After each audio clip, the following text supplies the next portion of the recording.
आज का हमारा जो टॉपिक है वो है बेंट रूल, बेंट्स रूल।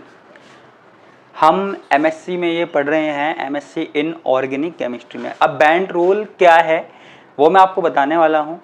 तो बेंट एक साइंटिस्ट का नाम था, आप सबको पता है, नाम से ही पता लग रहा है। उसके बाद क्या हुआ, बेंट ने क्या किया, बेंट ने दो तरह के नेचर वाले सब्स्टिट्यूएंट्स लिए, दो तरह के नेचर वाले सब्स्टिट्यूएंट लिए, यानी कि प्रतिस्थापी। एक तो मोर इलेक्ट्रोनेगेटिव, इलेक्ट्रोनेगेटिव का मतलब आपको पता है ना, ज़्यादा विद्युत ऋणी, जिसमें ज़्यादा विद्युत ऋणात्मकता हो। और एक है मोर इलेक्ट्रो पॉजिटिव, इलेक्ट्रो पॉजिटिव। अब आप कहोगे तो क्या हुआ,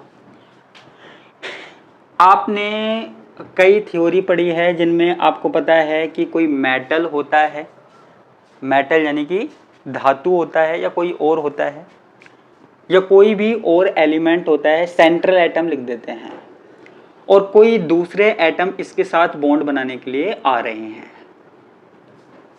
ध्यान से सुनना, आपने कई बार कोऑर्डिनेशन कंपाउंड पढ़ी है, बीएससी में पढ़ी है। तो एक एटम है, सेंट्रल एटम है, केंद्रीय परमाणु है, और बाकी के जो एटम है उसके साथ बॉन्ड बनाने के लिए आ रहे हैं। जैसे ये एक सेंट्रल एटम है, तो बाकी के जो एटम है वो इसके साथ बॉन्ड बनाने के लिए आ रहे हैं। इनको ही हम बोल रहे हैं सब्स्टिट्यूएंट, सब्स्टिट्यूएंट। अब आपको पता है जब हमारे पास कोई सेंट्रल एटम बॉन्ड बनाने की कोशिश कर रहा है तो उससे पहले क्या होता है, उसके जो ऑर्बिटल्स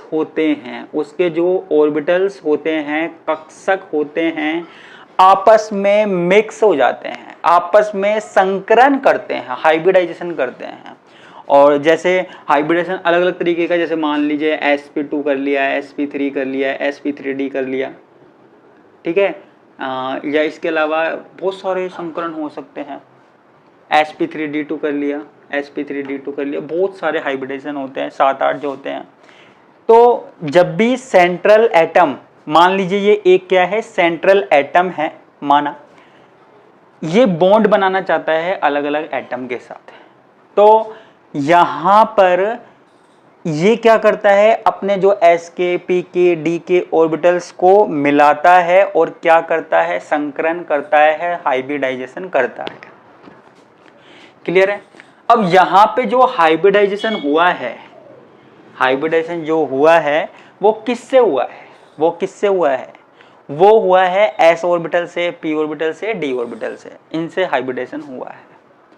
अब यहां पे बेंट ने क्या कहा, बेंट ने क्या कहा कि ये जो प्रतिस्थापी आ रहे हैं, सब्स्टिट्यूएंट आ रहे हैं, ठीक है, सब्स्टिट्यूएंट जो आ रहे हैं, अगर इसमें आने वाला सब्स्टिट्यूएंट क्या है, मोर इलेक्ट्रोनेगेटिव है, ज्यादा विद्युत ऋणी है, ठीक है, तो वो ऐसे ऑर्बिटल को सेलेक्ट करेगा, ऐसे हाइब्रिड ऑर्बिटल को सेलेक्ट करेगा, संकरित कक्षक को चुनेगा जहां पर एस कैरेक्टर कम हो। ये क्या बात हुई, हुई तो हुई। और अगर आने वाला ये जो प्रतिस्थापी है वो मोर इलेक्ट्रोपॉजिटिव है, तो वो उस वाले ऑर्बिटल के अंदर जाएगा, उस वाले ऑर्बिटल के पास जाएगा जिसमें एस कैरेक्टर ज्यादा हो, एस कैरेक्टर क्या हो, ज्यादा हो, मोर हो। यही हमारे पास क्या है, बेंट रूल।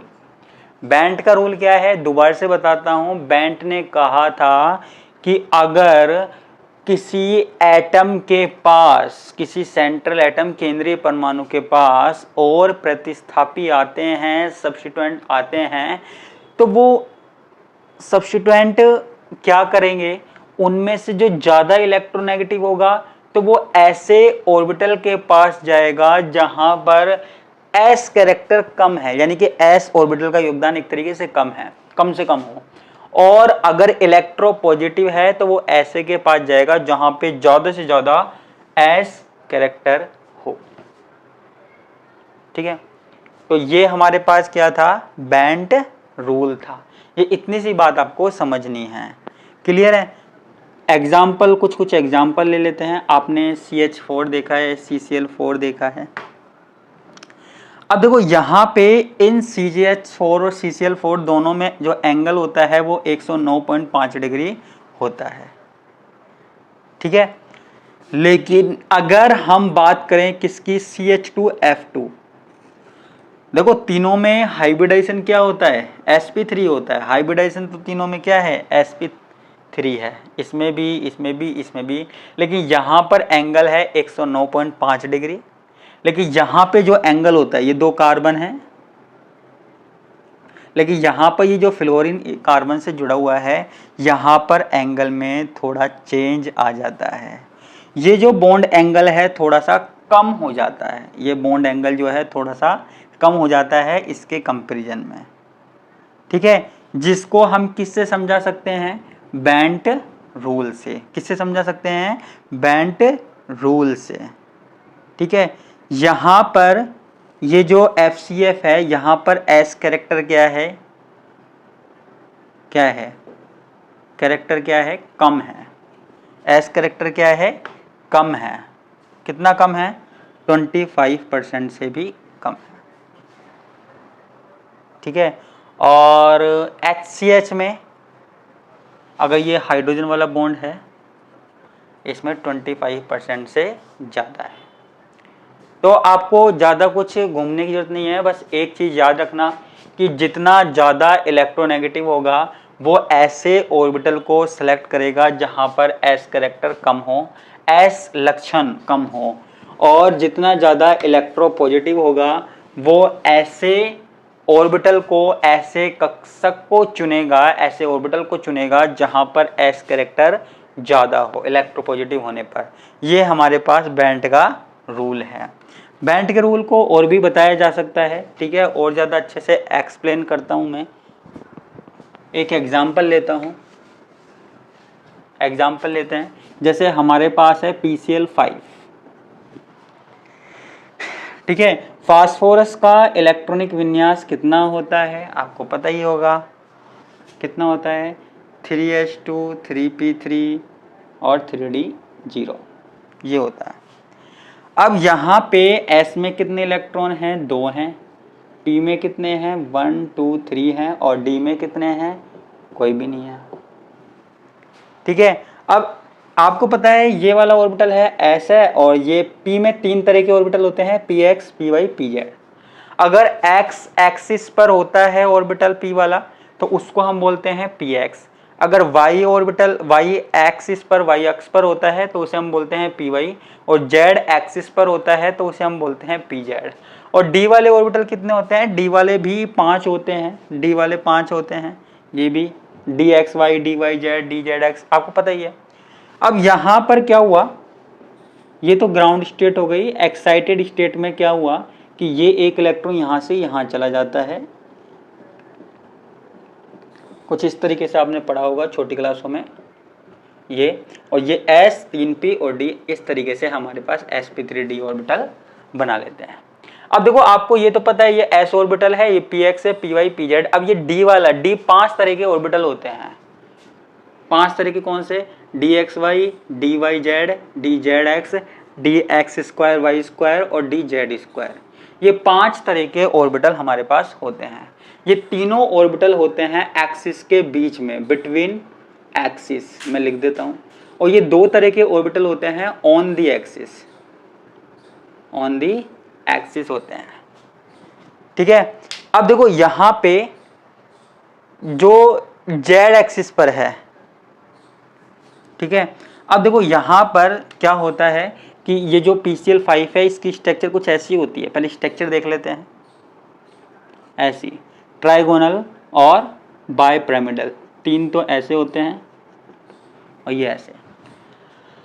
अब ये जो ऊपर नीचे है वो कौन से ऑर्बिटल है, देखो ये 5 ऑर्बिटल है, 1 2 3 4 5, 1 2 3 4 5। जो ऊपर नीचे है वो कौन से ऑर्बिटल है, और जो तीनों तरफ है वो कौन से ऑर्बिटल है, तो वो मैं आपको बता देता हूं। ठीक है,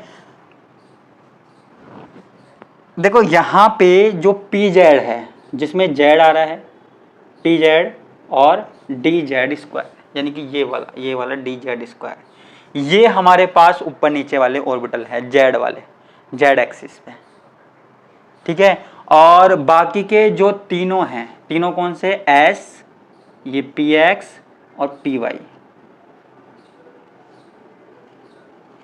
ये तीनों हैं, px py, ये तीनों हैं, ठीक है।